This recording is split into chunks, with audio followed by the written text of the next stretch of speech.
오늘은 혼란한 정치 시세 이야기를 법률적 식견과 해안으로 술술 풀어주는 농객 서정욱 변호사 모셨습니다. 안녕하십니까? 네, 안녕하세요. 네.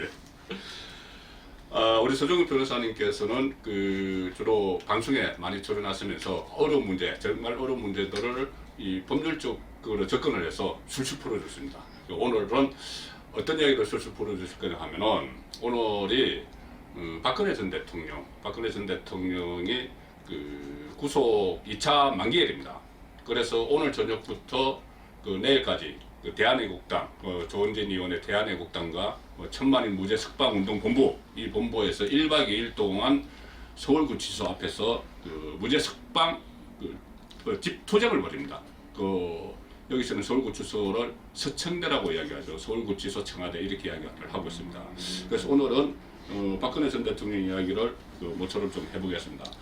오늘 박근혜 전 대통령이 2차 오늘 자정이죠. 2차 구속기한 만료인데 왜 구속기한이 만료되는지 간략하게 우선 좀 설명을 해주시죠. 현재 박 대통령 재판이 크게 세 가지입니다. 첫째는 대법원에 있는 게 그게 이제 정유라 성마지원 또는 K재단 미러재단 직권 남용들 이게 25년이잖아요. 이 부분으로 이제 구속이 계속 2년간 됐습니다. 이 부분이 이제 신고별로 보면 1심은 이제 6개월, 26개월, 36개월. 그래서 이제 대법원에서 6개월이 만기가 되기 때문에 오늘 만료가 되고 그다음에 재판이 국정원의 특수활동비 있죠. 이 부분은 이제 고등법원의 재판 중에 있고 이거는 이제 불구속 상태로 재판 중에 있습니다. 그다음에 마지막으로 하나 더 있는 게 공천 개입. 공천 개입은 이제 2년을 받았는데 형이 확정돼 버렸어요. 그래서 이제 만약에 정상적인 경우라면 원래는 이제 오늘 저녁에 석방이 돼야 되는데 공천 개입이 이제 2년형 이게 확정이 됐기 때문에 이걸 내일부터 오늘 밤 12시부터 이제 2년을 집행해요. 그럼 2년 카운트 되는 거네. 카운트다운이 들어간 거네. 그렇죠. 새로운 이제 2년을 공천 개입을 기결수 신분으로 바뀌어가지고 새로운 이제 형을 살아야 됩니다. 근데 원래는 저번에 서 변호사께서 칼럼을 통해서 원래는 2월 16일인가요? 구속기한이 만료돼야 된다. 그런 이제 법리적으로 그렇게 설명을 하신 적이 있던데 그거는 어떤 의미죠? 제가 이제 신문에 칼럼을 썼는데요. 현재 형사소송법 교수들은 제 주장처럼 하는 분이 많아요. 무슨 말이냐면 이제 형사소송법 92조를 보면 옛날에는 이제 1심이 6개월, 2심이 4개월, 3심 4개월, 644였습니다. 근데 4개월은 너무 짧으니까 피고인이 다투고 싶은데 4개월 내에 선고해야 되니까 피고인한테 불리한 경우가 많았어요. 그렇죠. 그래서 이제 2달씩 늘렸습니다. 그래서 이제 644에서 666으로 늘렸는데 늘리면서 이제 단서를 하나 였어요. 뭐냐면 이게 피고인이 정도를 신청하거나 또는 이제 피고인이 서면을 내요. 이래서 이게 심리가 추가 필요한 경우 이때만 이게 2달 연장할 수 있다. 이렇게 돼 있거든요. 근데 박 대통령은 재판을 이게 보이콧하고 있잖아요. 따라서 이제 어떤 서면이나 어떤 증거 조사도 없잖아요. 그러니까 이제 저는 644 2달을 하시면 안 된다. 그래서 이제 2월 16일 주장한 건데 법원은 이제 무조건 666으로 해석을 한 것 같아요. 해석을 해서 오늘이 된 거네요. 근데 어쨌든 2월 16일이었어도 이 아까 말씀하신 선거법 위반 확정 판결이 11월에 났기 때문에 2월 16일이었어도 석방은 안 되고 똑같은 절차를 볼 수밖에 없는 상황이었죠. 그렇죠. 근데 제가 이제 좀 안타까운 거는요. 공천 개입 있죠. 이 부분이 2년 유죄가 된 것도 저는 납득은 안 돼요. 왜냐면 이게 역대 어느 정권에 청와대가 공천에게 관여하는 적이 있었느냐. 왜 박근혜 대통령만 2년 실형하느냐. 이런 데 의문도 있지만 근데 제가 가장 납득이 안 되는 거는 모든 이게 재판을 한꺼번에 병합을 해야 돼요. 예를 들어 이제 이명박 대통령은 재판이 하나밖에 없죠. 10몇 개 혐의가 다 병합돼 있잖아요. 그렇죠. 다. 또는 한 재판부에서 한다는 양성태도 마찬가지죠. 전부 병합돼 있죠. 이런 분들에게 6개월 지나면 무조건 석방이 돼요. 그런데 박 대통령만 재판이 3개로 쪼개지는 거예요. 있으니까 이것이 하나가 구속기한 만료가 돼도 저기서 유죄가 확정된 게 있으면은 그걸 이제 시작을 하고. 그렇습니다. 그래서 이제 공천 개입 2년 있잖아요. 이걸 검사나 변호사가 상고장만 하나 대법원에 냈으면 25년하고 병합이 돼버려요. 병합이 되면 이게 6개월 만료가 되면 풀려나거든요. 따라서 이게 상고를 안 하고 확정시킨 게 너무 이게 안타깝다 이 말입니다. 거기서 어떤 전략적이었을까요? 상고를 안 하고 확정을 시켜버린 거예요. 검사가요 유일하게 상고하는 게 이겁니다. 항상 이 검사가 계속 상고를 했어요. 그럼 정치적 검사는 이제 이 공천 개입은 2년을 확정식에 기결수 만들기 위해서 상고를 안 하는 거고 그다음에 국선 변호인 있죠. 국선 변호인도 이제 그 법원의 판사들 지휘를 받거든요. 그래서 이제 국선 변호인도 상고장을 안 낸 거예요. 저는 이게 정치적인 충분히 고려가 있을 수 있다 이렇게 봅니다. 그러니까 정치적 고려도 있고 조금 전에 말씀하신 대로 그 청와대가 실질적으로 공천에 개입을 안 하느냐. 그 개입을 다 하죠. 저도 뭐 여기 청와대도 출입하고 전당도 오래 출입했지만 개입을 다 하는데 이제 강도의 문제고 어느 수준까지 하느냐의 문제고 또 특히 이것은 국정원 특활비와 그때 연결이 됐었죠. 뭐냐면은 국정원 특활비를 받아서 대구 지역에 그 어느 후보를 어느 지역으로 보낼지 이거 교통 정리하는 과정에서 여론조사를 했다는 거죠. 예, 그렇습니다. 그런데 그 여론조사 그것은 총선 앞두고 어느 쪽에서나 다 합니다. 그 여당에서도 다 해요. 그러니까 청와대에서 직접 하기가 그러니까는 뭐 여의도 연구원 같은 데서 통해서 하든지 여러 가지 다 하는데 어쨌든 좀 그런 사건으로 인연이 확정됐다는 거는 좀 이례적이다 이렇게 보시는 거죠. 그렇죠. 저는요 예를 들어 이제 본선에서 뭐 총선에서 이제 이거 여당 있고 야당 있고 본선에서 이제 그 선거에 개입하면 이거는 큰 그죠. 문제죠. 근데 당내 공천이잖아요. 예를 들어 이제 대통령은 1호 당원으로 당비도 제일 많이 냅니다. 따라서 이게 당내 공천에 좀 관여한 걸 가지고 공직선거법으로 처벌하는 거는 너무 이게 가혹하고 선례와 안 맞다. 옛날에 이게 MB 때도 다 청와대에서 이게 낙점하거나 공천 다 관여했지 않습니까? 그거는 이게 뭐 어느 정권이든 따라서 이게 그 본선에서 이게 개입했다면 저는 뭐 엄벌이 차항이 맞지만 당내 공천 경선 과정에 이걸 가지고 인연한 거는 최초가 아닌가 이렇게 봅니다. 저도 그런 감이 좀 드네요. 사실 뭐 본선 아니고 그 예선에서는 그 공천 과정에서는 아무래도 당선이 될 만한 사람을 그쪽으로 보내기 위해서 여론조사를 했다 이렇게 볼 수 되는 것이죠. 예, 알겠습니다. 그리고 어쨌든 그래도 법적으로 인연이 확정이 됐기 때문에 이제 좀 그 석방될 가능성은 없죠. 당장 석방될 가능성은 없고 앞으로 신분이 이제 기결수에서 미결수로 바뀌죠. 그렇죠. 그러면 미결수로 바뀌면은 그렇죠.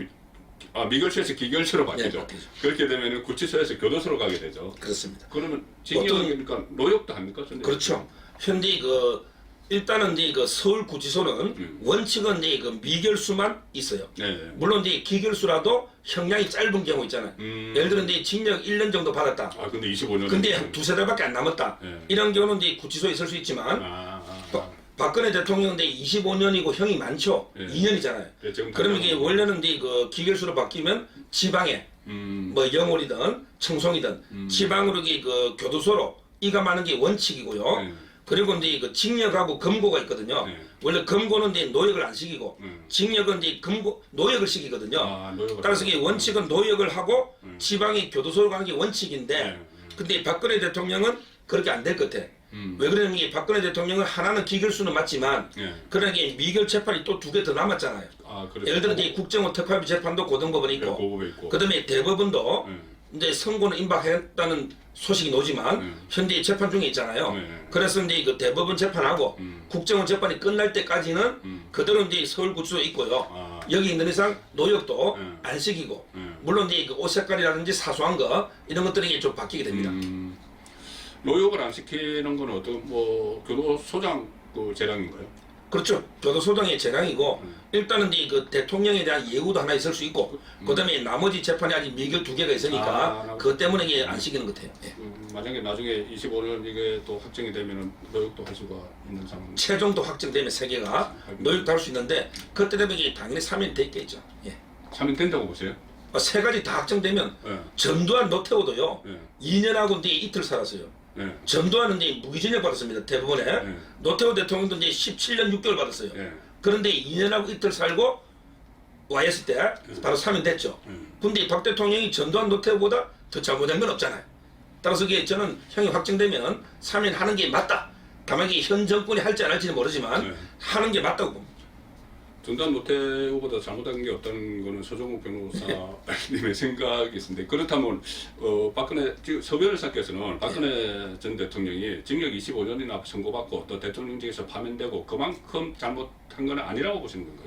전혀 아닌 게요. 예를 들어 이제 전두환하고 노태우는요 전두환은 게 내란 수괴입니다. 내란죄하고 외환죄는 우리 헌법에 보면 형사소추 특권도 없어요. 내란 외환은 무조건 이게 현직 대통령도 처벌하는 죄입니다. 그만큼 이게 무거운 죄고 내란 수계는 사형에 처하게 돼 있거든 원래는요. 그리고 이제 이거 또 12.12 사태는 군사 반란이에요. 이것도 이게 사형 무기징역입니다.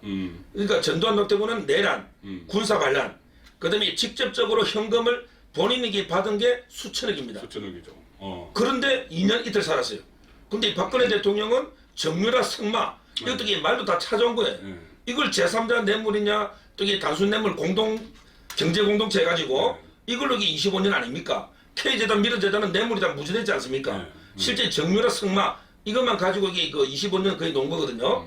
따라서 이게 전두환 노태우하고 비교하면 훨씬 낫고 직접 받은 뇌물은 10원도 넘는 거는 맞잖아요. 그래서 저는 이게 형이 과하다 보는 거예요. 그러니까 추징금이 없죠. 그 25년형에서 추징금이 없으니까는 그것은 결국 개인적으로 받은 돈이 없다는 그런 의미가 있는 거예요. 그렇습니다. 전두환 노태우 전 대통령은 추징금이 수천억이 됐는데. 그렇습니다. 지금도 이게 전두환 안 내고 있잖아요. 그래서 계속 집을 지금 경매에 붙인 거 아닙니까? 예, 그렇죠. 그러면 사면을 박근혜 전 대통령 사면을 지금 현 정부에서 할지 안 할지 모르신다고 하셨는데 정치적 목적에 의해서 저는 할 수 있다고 봐요. 왜 그러냐면은 예를 들어서 총선 이런 국면에서 예를 들어서 이것은 저의 정치적인 전망인데 박근혜 전 대통령 총선 직전에 사면을 해서 석방을 하면은 보수가 오히려 좀 분열이 되지 않을까요? 그러니까 박근혜 전 대통령의 그 파면에 찬성했던 보수, 반대했던 보수가 있지 않습니까? 크게 보면 지금 바른미래당, 그냥 바른미래당, 지금 한국당 남아있는 세력, 이 세력이 또 한국당 안에서도 복당한 세력들이 있죠. 그 탄핵에 찬성을 했다가 나갔다가 복당한 세력이 있어요. 그렇습니다. 그럼 박근혜 전 대통령이 석방되는 시점에 보수가 좀 분열되는 그런 상황도 올 그렇죠. 수 있을 거예요. 저도 이제 정치 공학적으로 보면요. 제가 이제 방송에 정치 평론을 많이 하잖아요.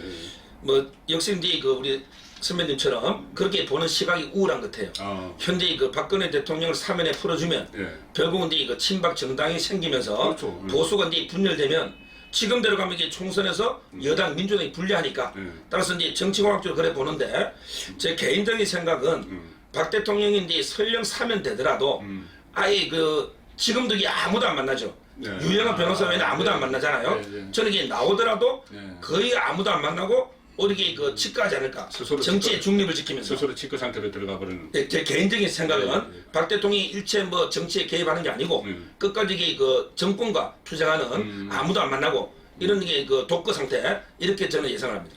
근데 그것을 현실 정치인들이 그냥 놔둘지 뭐 집 앞에 또 찾아가 가지고 뭐 총선 앞두고 집 앞에 찾아가서 뭐 박근혜 대통령 나오시라 하고 막 그런 또 시위도 하고 막 그럴 것 같아요. 그것 때문에 지금 이게 박 대통령이 아무도 면회를 안 하죠. 조원진 의원은 이제 그 매주 정세 보고서를 항상 보내줍니다. 이거는 보고 쌓아놓는데요. 조원진 의원은. 근데 조원진 의원도 면담은 못 하잖아요. 못하죠. 또 이게 최근에 뭐 김무성, 정진석이가 면담했다. 이건 이게 제가 보기에 가짜 뉴스입니다. 제가 알기로는 이게 절대 아무도 안 만나는 게 바로 이게 정치적으로 악용될 소지가 있잖아요. 누가 이게 만나고 면회하고 나오면 또 대통령 뜻이 어떻더라. 저는 이게 이번에 유영아 있죠. 이번에 황교안 대표 공개한 거 있잖아. 이것도 이게 저는 유영아 자기 정치라 보거든요. 박 대통령은 이제 그 황교안에 대해서도 저는 이제 그렇게 뭐 섭섭한 감정이나 정치적 의사표시는 없다고 봅니다. 저도 그 유영아 변호사가 이야기한 것처럼 그 이렇게 현실 정치에 대해서 예를 들어서 한교안 전 총리가 집권에 다시 등장하고 이런 문제에 대해서 가타부타 이야기할 분은 아닌 것 같아요. 그렇습니다. 그렇다면 지금 특사 말고 형집행 정지로 나올 가능성은 있습니까?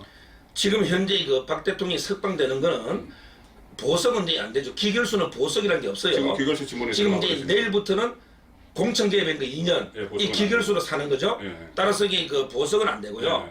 근데 이것만 공천개입만 사면해주면 되긴 되는데 왜 사면하는 거는 범죄별로 하나하나 따로 할 수 있거든요. 따라서 공천개입 2년만 사면해버리면 그러면 이게 풀려날 수는 있는데 아마 현 정권은 대법원에 25년짜리 재판도 남아있고 국정원 6년도 남아있잖아요. 따라서 이게 모든 게 확정 안 됐으니까 특사 사면도 안 해줄 것 같아요. 결국에 남아있는 거는 형집행정지인데 이거는 이제 뭐냐면 기결수들이 건강이 상당히 안 좋다. 지금 이게 박 대통령도 허리가 건강이 안 좋아서 이게 그 병원에 쓰는 침대를 교도소에 여줬다는 거거든요. 따라서 이게 건강이 악화되고 이러면 이거는 이제 법무부에서 이제 법원이 아닙니다. 법무부에서 이게 판단해서 형집행정지로 일단 석방할 수 있는 이런 이제 방법은 남아 있어요. 기소했던 검사가 결정을 하는 건가요? 이거는 이제 법무부 교정본부에서 다 심사를 해서 결정을 하는 겁니다. 그러니까는 기결수는 보석이 안 되니까 그러니까 병이 악화되면은 기결수 같은 거는 병보석이 안 되니까 형제평정지라는 형태를 취하는 거예요. 보석은 판사가 하는 거고 재판 중일 때 이미 형이 기결수는 판사가 관여할 부분이 없잖아요. 그래서 이제 법무부 교정국에서 건강을 심사해서 위원회가 있거든요. 그래서 이제 형집행정지 결정하는 겁니다. 아, 예. 제가 법률적 지식이 너무 모자라서 그렇다면 이제 기결수는 보석이 안 되고 미결수는 보석이 되는 가능한데 지금 이명박 전 대통령은 미결수기 때문에 지금 보석 형태가 된 거죠. 그렇습니다. 그런데 상당히 좀 이례적이었어요. 뭐 자택에만 주거를 제한하고 외부인 접근도 못하고 통신도 못하고 그러니까는 일종의 과거로 치면은 기양살이 같은 뭐 그런 기양살이 중에도 위리안치라가 가시밭길로 이렇게 집을 딱 둘러싸서 이 집 밖에 못 나가는 있잖아요. 그걸 위리안치라 하거든요. 저도 이제 변호사 제가 22년 차거든요. 보석을 수없이 해봤지만 이명박 대통령 같은 게 보석은 처음 봅니다. 이거는 보석이 아닌 게, 자, 이명박 대통령이 교도소에 있어도 하루에 면회를 갖다가 10분씩 할 수 있죠. 그렇죠. 이재호도 가고, 그렇죠. 다 교도소에 면회 다 가잖아요. 저 안에 있는 캠프에 있는 사람들이. 근데 지금은 아무도 못 가요. 이재호도 집에 못 갑니다. 교도소에 있을 때는 이재호가 면회를 했잖아. 근데 집에는 딱 직계가족. 그 다음에 지금 현재 변호사 있잖아. 강훈 변호사부터. 변호사하고 직계가족만 만날 수 있고, 그 외에 이게 일체 면담도 안 되고, 그 다음에 통화도 안 되고, 그래서 이게 목사가 예배 보려도 목사도 안 돼. 또 이게 이발사 전소 머리 깎으러도 그것도 안 돼. 아무도 못 들어가는, 우리 이게 교도소보다 더 가혹한 이런 상태죠. 그렇다면 박근혜 전 대통령 사례나 이제 마지막으로 질문 드릴게요. 박근혜 전 대통령 사례나 이명박 전 대통령 사례나 이런 것이 결국은 결정은 법원이 하고 뭐 검찰이 하고 하지만은 법원과 검찰이 여론의 눈치, 더 정확하게는 정권의 눈치를 봐서 이런 결정들이 나오고 있다고 보세요? 저는 이제 그래 보는 게요. 예를 들어 이제 조국 민정수석이 있고, 그 밑에 이제 김형년 법무비서관, 이번에 이미선 이제 헌재 재판과 그와 똑같은데요. 그래서 이제 법무비서관들이 이분이 이게 현직 판사하다가 우리법 연구의 간사였죠. 그렇죠. 바로 이제 법무비서관 오잖아요. 그러면 이 청와대가 과연 이게 사법 재판에 초연할 수 있느냐? 실제 우리 박근혜 대통령 때도 재판 거래했다고 지금 이게 판사들이 엄청나게 기소되고 조사받았잖아요. 그럼 이게 현 정권은 완전히 사법부를 독립시켜서 그대로 두겠는가? 저는 이게 그래 안 보거든요. 현 정권도 과거 정권보다 더하면 더했지. 항상 이게 내로남불 아닙니까? 따라서 이게 저는 박 대통령 재판이나 이명박 대통령 재판에 충분히 청와대가 개입하고 관여할 가능성이 높아 보인다. 이게 제 개인 생각입니다. 알겠습니다. 오늘 저녁과 내일 아침 사이에 대한애국당 또 천만인 무죄석방운동본부 서울구치소 앞에서 무죄석방, 박근혜 전 대통령 무죄석방을 주장하는 천만인 어떤 투쟁을 벌입니다. 그 투쟁이 과연 그들만의 그 사람들이 극우 보수여서 그럴까, 아니면 너무 친박이어서 그럴까, 아니면 일반 국민들도 어떤 그런 심정을 좀 갖고 있을까, 그런 문제들을 좀 한번 생각을 해보기 위해서 오늘 서정욱 변호사님 모시고 이 혼란한 이 법적 문제를 술술 한번 풀어봤습니다. 마지막으로 제가 한 말씀 드릴게요. 저 게스트니까. 항상 이 법이라는 거는요, 정의의 여신상 있잖아요. 정의의 여신상이 상징이거든요. 근데 이 정의의 여신상은 두 눈을 감고 한 손에는 이 칼을, 한 손에 저울을 들고 있어요. 그렇죠. 이게 두 눈을 감다는 거는 바로 이게 여론에 좌우되면 안 된다는 거예요. 근데 현 정권은 한쪽 눈은 감고 한쪽 눈만 보고 있어요. 바로 이게 촛불만 쳐다보고 태극기에 눈을 감아버리는, 이게 좀 편파고요. 그 다음에 칼하고 저울 있잖아요. 항상 이 잘못에 대해서는 칼로 단죄를 해야 돼요. 그래서 칼이 없는 저울은 법이 무기력한 거다. 근데 문제는 칼만 있으면 안 되고 저울이 없는 칼은 아예 사실 그대로 폭력에 불과한 거예요. 항상 이 칼하고 저울이 조화를 이루어야 돼요. 근데 박 대통령이나 이명박 대통령 재판을 보면 너무 이게 여론에 휩쓸려서 칼만 이게 휘두르지 저울은 이게 전혀 고장나 버렸다. 이런 얘기 비판을 하고요. 마지막으로 이제 제가 우리 송국근 선배님 방송 되게 오래 했지만 제가 항상 말하잖아요. 가장 이게 팩트에 강하고 어떻게 보면 이게 가장 중립적이고 객관적인 정론을 펼쳐주셔가지고 앞으로 이게 더욱 번성하기를 바라겠습니다. 고맙습니다. 서정욱 변호사님 모셨습니다. 고맙습니다.